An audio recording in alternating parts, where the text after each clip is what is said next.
Hassan and his family of 12 from Aleppo in Syria have been living in Bodrum's central bazaar for a couple of months now.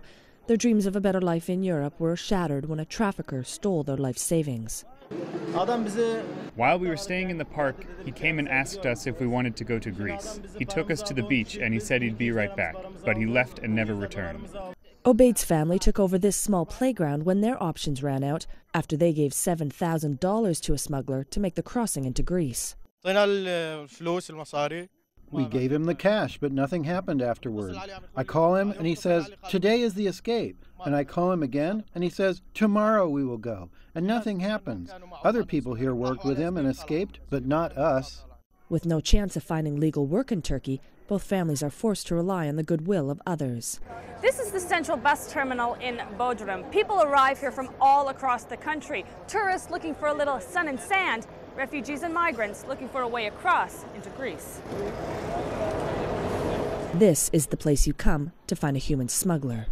Ali Kosovali runs a fast food joint in the middle of the bus station and says he sees the traffickers all the time and knows exactly who they are. The people in charge have the money, it's obvious. They do the recruiting.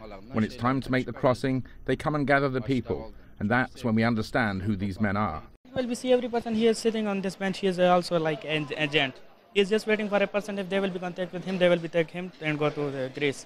They are just playing with living bodies.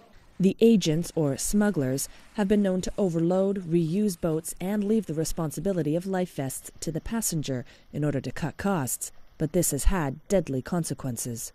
Yet it's not just the trafficking making the money. The supplies needed for the illegal crossing have helped other businesses too. There is a high demand for life vests. We started to sell them very late. There are some who started to sell them in April. A very active life vest industry has begun. These men, some desperate themselves, are betting on human life. Yet for others desperate enough to have made it this far, they're willing to take that gamble. Natalie Carney for CCTV in Bodrum, Turkey.